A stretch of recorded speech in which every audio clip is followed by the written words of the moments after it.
할렐루야. 새벽기도에 오신 여러분들을 주님의 이름으로 환영하고 축복합니다. 여러분들의 기도 덕분에 휴가 잘 보내고 있습니다. 더욱더 새로워지고 더욱더 강건해져서 여러분들 남은 한 해의 목회 잘 감당할 수 있을 거라고 생각이 되어집니다. 이런 시간을 허락해 주신 성도님들께 너무나도 감사드리고요. 또한 이 휴가 기간이 잘 마무리될 수 있도록 여러분들 기도해 주시기를 바라겠습니다. 오늘도 어김없이 하나님의 말씀을 먼저 보도록 하겠습니다. 예레미야 애가 1장 1절에서 9절 말씀까지 우리 같이 함께 다 같이 봉독하겠습니다. 시작. 슬프다 이 성이여, 전에는 사람들이 많더니 이제는 어찌 그리 적막하게 앉았는고. 전에는 열국 중에 크던 자가 이제는 과부같이 되었고, 전에는 열방 중에 공주였던 자가 이제는 강제 노동을 하는 자가 되었도다. 밤에는 슬피 우니 눈물이 뺨에 흐르며 사랑하던 자들 중에 그에게 위로하는 자가 없고 친구들도 다 배반하여 원수들이 되었도다. 유다는 환난과 많은 고난 가운데에 사로잡혀 갔도다. 그가 열국 가운데에 거주하면서 쉴 곳을 얻지 못하며 그를 핍박하는 모든 자들이 궁지에서 그를 뒤따라 잡았도다. 시온의 도로들이 슬퍼하며 절기를 지키려 나아가는 자들이 없음이로다. 모든 성문들이 적막하며 제사장들이 탄식하며 처녀들이 근심하며 시온도 곤고를 받았도다.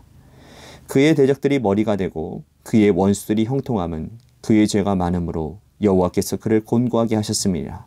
어린 자녀들이 대적에게 사로잡혔도다. 딸 시온의 모든 영광이 떠나가며 그의 지도자들은 꼴을 참지 못한 사슴들처럼 뒤쫓는 자 앞에서 힘없이 달아났도다.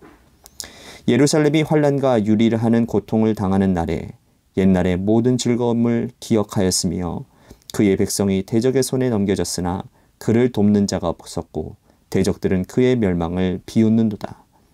예루살렘이 크게 범죄함으로 조속거리가 되었으니 전에 그에게 영광을 돌리던 모든 사람이 그의 벗었음을 보고 업신여기며 그는 탄식하며 물러가는도다.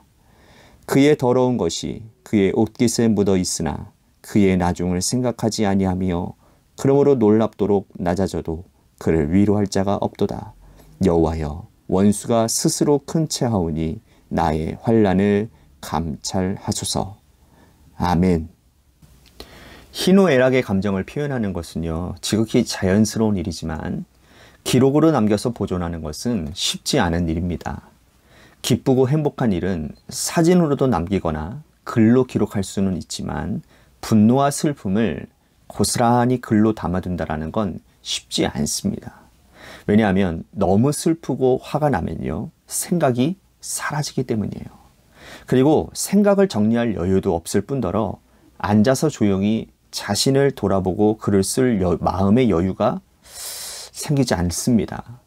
그러므로 사람들은요, 분노의 이 감정을 밖으로 표출하고 분출하고 그 자리에서 끝을 내버립니다. 하지만 분노의 원인이 되는 일이 반복되지 않도록 하기 위해서는 차분히 기록하는 것도 필요합니다. 예레미야 선지자는 나라가 망한 후 절망과 낙심을 상황을 잘 담아서 시로 표현했습니다.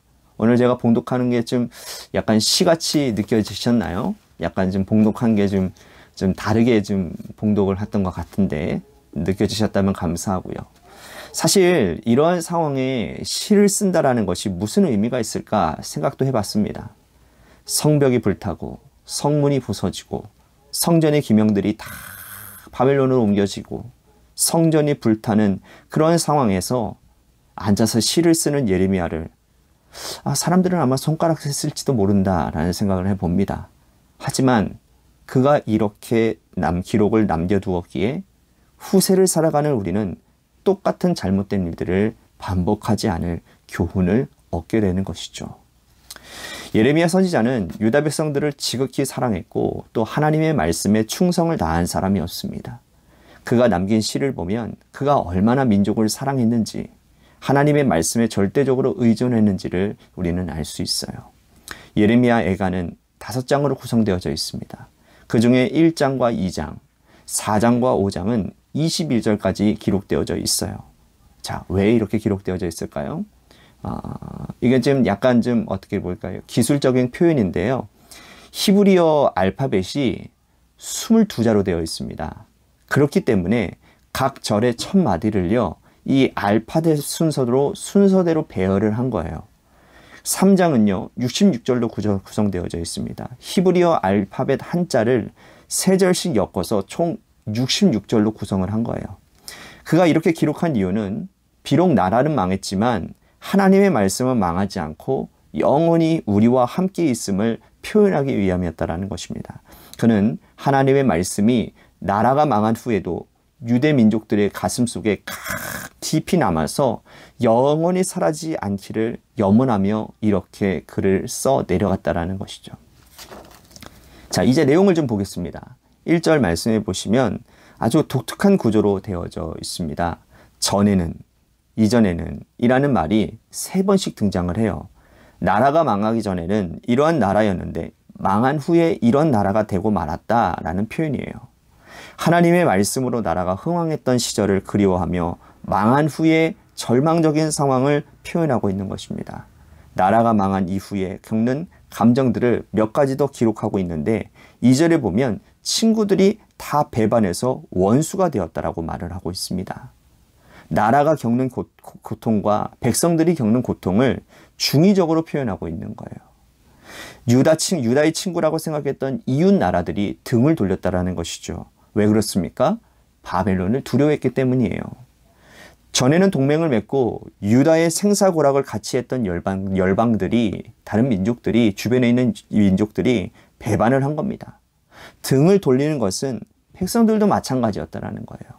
이웃이었던 자들, 생사고락을 같이 했던 동료들과 친구들이 나라가 망한 위기의 상황 가운데서 너나 할 것 없이 각자 도생을 도모하고 있었다라는 거예요. 이집트나 다른 나라들로 짐을 챙겨서 달아나는 사람들도 있었다고 합니다. 나라를 내팽겨치고 도피한 거예요. 여전히 그 나라를 지키고 있었던 자들은 꼼짝없이 포로로 잡혀갔습니다. 선지자는 이렇게 힘들고 어려웠던 상황과 사람들에게 배신당했던 이 마음의 고통을 4절에서 이렇게 표현하고 있는데 여러분 한번 잘 들어보십시오. 그 마음이 잘 느껴지시기를 바라겠습니다. 시온의 도로들이 슬퍼하며 절기를 지키려 나아가는 사람이 없음이로다. 모든 성문들이 적막하며 제사장들이 탄식하며 처녀들이 근심하며 시온도 곤고를 받았도다. 절기를 지키러 나가는 사람이 없다고 합니다. 이 말은 뭡니까?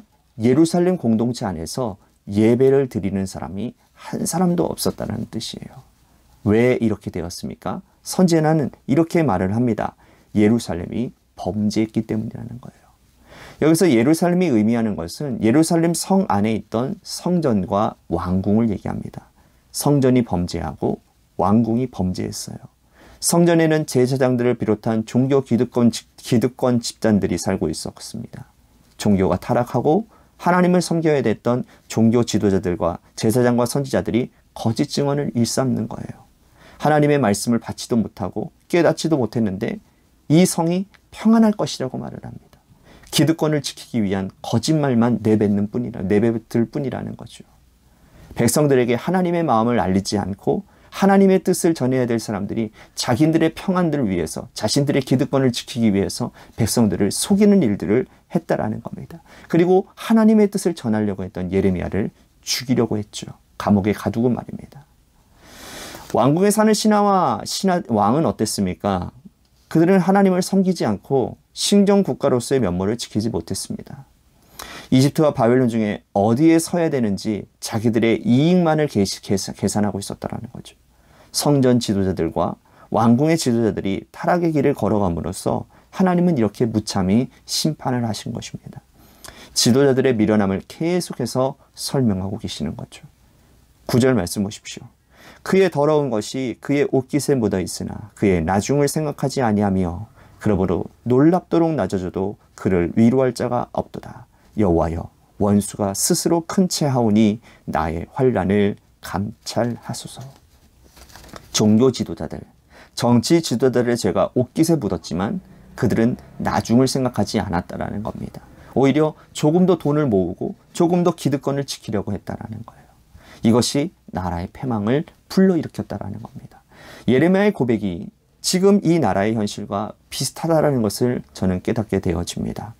교회만 해도 그렇지 않습니까? 과거에는 예수 믿는 것이 자랑스럽고 교회 다니는 것이 사람들에게 자랑거리였는데 이제는 부끄러울 지경이 되어버렸다는 거예요. 부끄러움을 견디다 못해서 청년들이 교회를 떠나는 이러한 현실들을 우리가 어떻게 해결해야 될까요? 교회 지도자들이 그들의 기득권을 지키기 위해서 어떤 것도 내려놓지 않으려고 하고 교회는 더욱더 세상의 권위를 편승해가는 악한 세월을 보내고 있습니다. 정치인들은 어떻습니까? 편가림가기만을 일삼고 있고 정파의 이익을 위해서는 나라도 팔아먹는 사람들이 얼마나 많이 있습니까?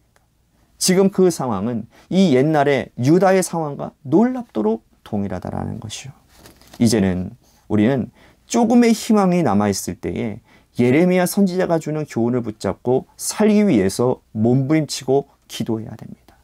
어제 우리 감리교회에서 120주년 하디 각성, 영적 각성 영성 집회를 선한목자교회에서 했었습니다. 저는 휴가 기간이어서 영상으로 제가 보기는 했는데요.